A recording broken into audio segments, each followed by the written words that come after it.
Hi, and welcome back to the DPAF. And I wanted to talk in this podcast about how the British people are exploited. And I've been watching the news over the last couple of weeks about Afghanistan. It's back in the news again.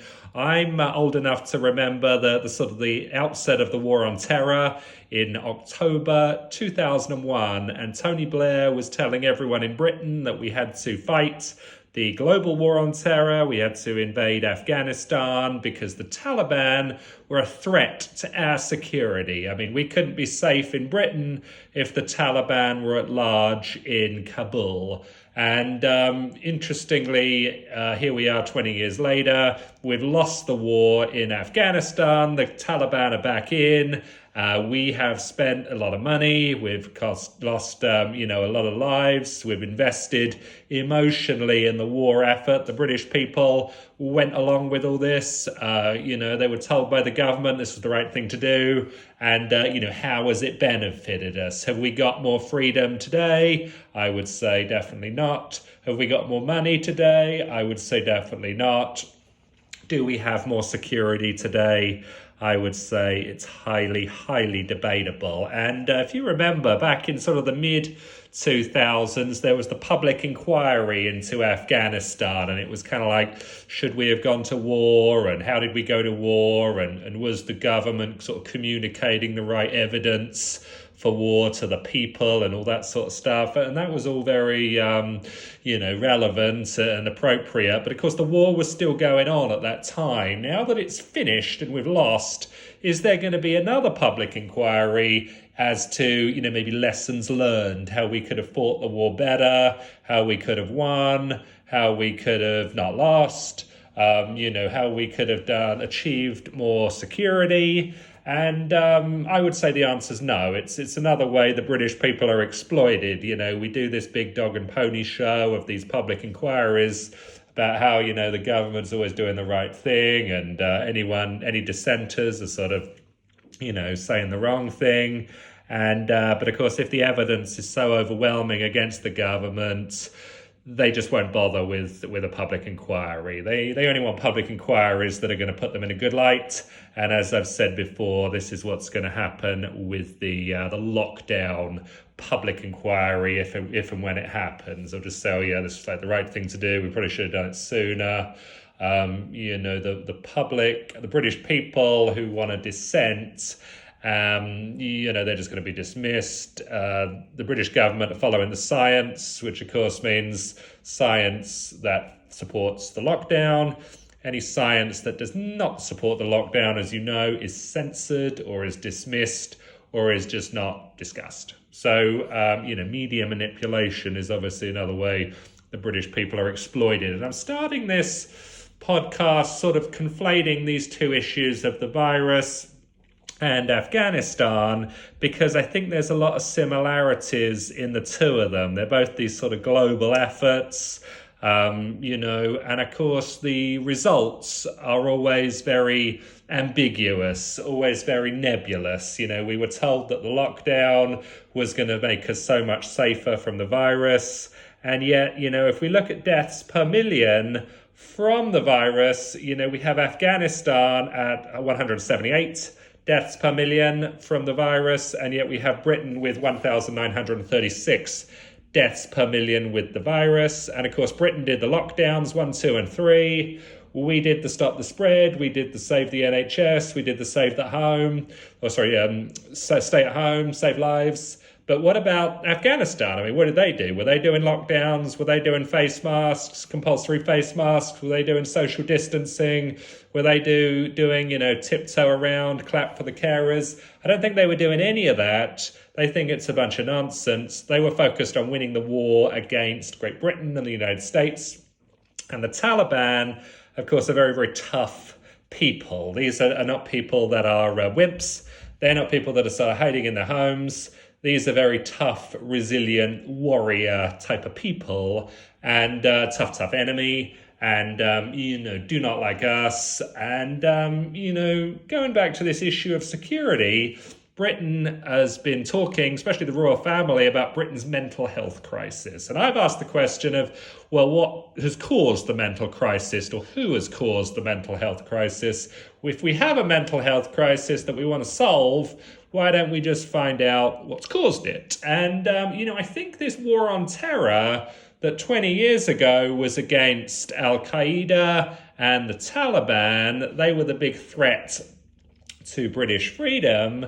This has now morphed into the domestic war on terror. I mean, how many people in Britain with a mental health crisis would say, yeah, it's all this rhetoric coming from Mullah Omar and the Taliban, or would they say it's rhetoric coming from the unelected sage or the British government in Westminster? I mean, who terrifies you more, the British government or the Taliban? And again, I think that's a debatable point. I think from the government's point of view now, they're so on the back foot. I mean, 20 years ago, we had some money to fight a war. Now we're totally broke. We have no money to fight a war. We just have more and more debt to pay people not to work. And, of course, it's another way of how the British people are exploited. We exploit British citizens by stealing their wealth or just dumping debt on them. I mean, we have all this nonsense with foreign aid. I'm sure there's a lot of other countries in the world that would like to give away their money as much as we do, but they're not given a chance because they're too busy receiving aid from us. I mean, Theresa May leads the sort of hysteria in Parliament about how we're not giving away enough of our money, but yet whoever suggests we do not give away our money? What's wrong with retaining our money? What's wrong with paying down debt? What's wrong with saving our money? Why do we have to exploit the British people by giving away so much of our money? It doesn't make a lot of sense to me. And of course, this is just going back to Afghanistan. The British government do not feel that the Afghans are the threat to Britain anymore. They feel it's the anti-lockdown protesters that are the threat nowadays. And, it all ties back into this shift from a international or global war on terror to a domestic war on terror, where the enemy are the British people rather than terrorists in a faraway foreign land. So I mentioned foreign aid. I want to mention immigration.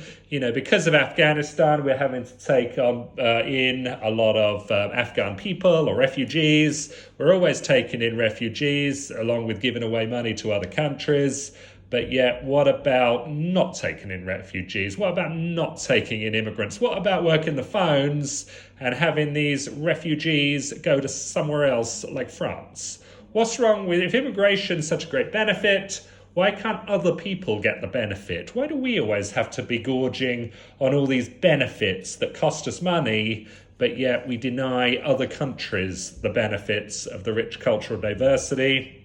Also, I want to make a point on inflation. It's another way the British people are exploited. We are printing money, we're printing currency as a substitute for real money, but yet it has no value if we're locking down our people, or if the people just haven't worked to produce the goods and services that currency is expected to buy. And I think, as I've been sort of saying for the last year and a half, this is an economic crisis.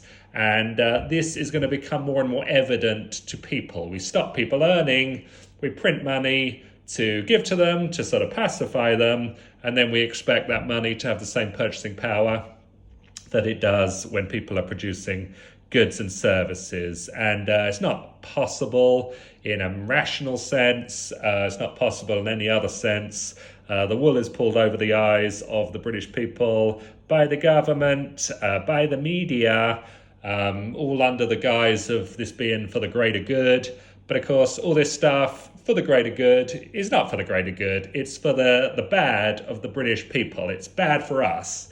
So the government benefits, other countries benefit, but we do not benefit. We have less money, less freedom, more debt, and more problems. And so next point I want to make on this is to do with the NHS. You might remember around about the time of lockdown 2, Andrea Leadsom, the sort of Nurse Ratched of the Theresa May era, was coming out saying she was going to have to vote for lockdown 2 because she didn't want the NHS to be overwhelmed, because you got all these virus cases shooting up in the winter. We can't afford to have the NHS overwhelmed. So instead of building more hospitals or expanding the NHS, we're just going to lock down the country. So we're going to cap NHS supply, and we're going to cap NHS demand, and we're going to punish the people rather than expand NHS supply to cope with NHS increase in demand.